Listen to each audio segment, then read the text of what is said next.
Fraser. I'm the city manager here in Montpelier.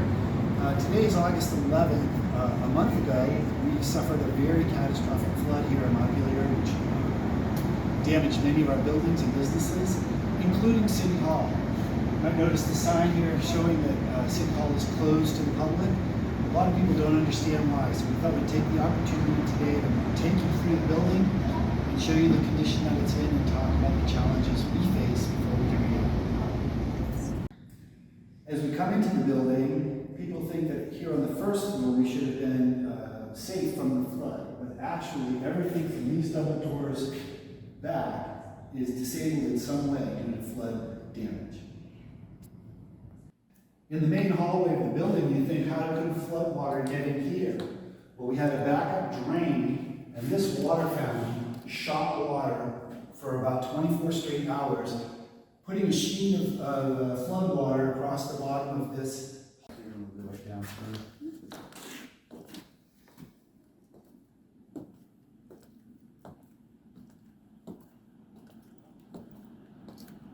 This is the city manager's conference room.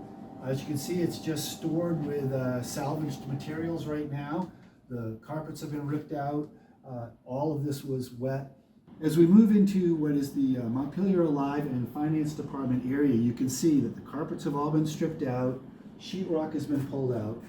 Every office is completely empty with all the office equipment, furniture gone, and some file cabinets and things stored here in the middle. This was very mildewy and moldy because of the water on the carpet. So again, we're having air quality tested, but we're not ready to have this area fully occupied for a while.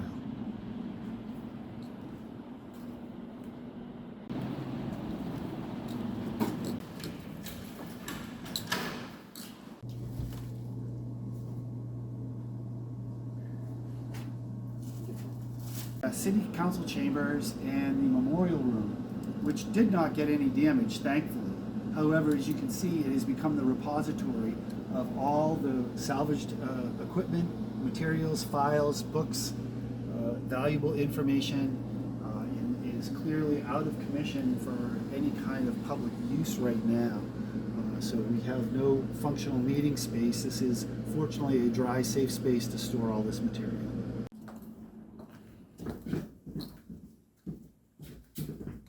We moved down into the basement, which got, as you would expect, got hit harder than any other part of the building. Behind me is the elevator, which is out of service due to the flood, and therefore our building is not accessible for people with disabilities and is really in a bad shape. As we go into the basement, you're going to see the real extent of the damage and what is left of what used to be here.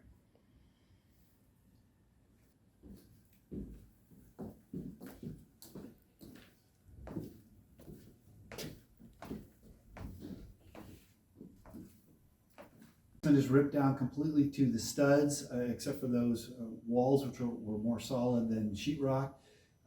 Everything is emptied out of here. This area took substantial damage. As we come in here,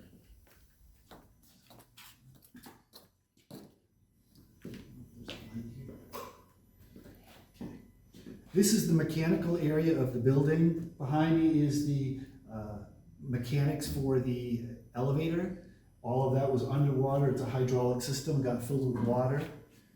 Over here is the emergency generator, which powers this building and the fire station in cases of power outages. This was completely submerged and needs substantial repair. We're trying to think if we could find a better place for it than in the basement. This area in here is part of our heating systems, and obviously it's down below surface, was completely filled with water.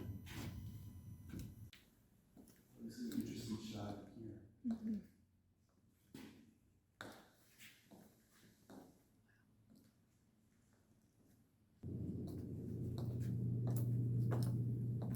Is the area between what was the Public Works, Administrative and Engineering offices and the Planning and Development offices.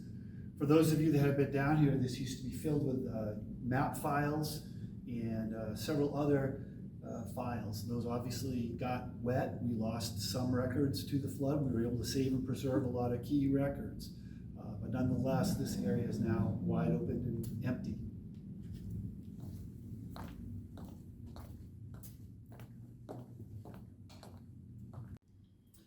This is the Public Works office.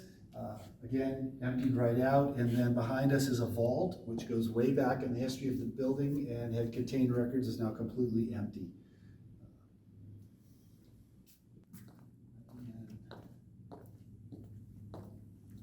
These are the offices that housed our planning department, which included zoning permits, building permits, community development, all the work on our planning projects, including the Oaks Club projects and all of that. Again, in the basement.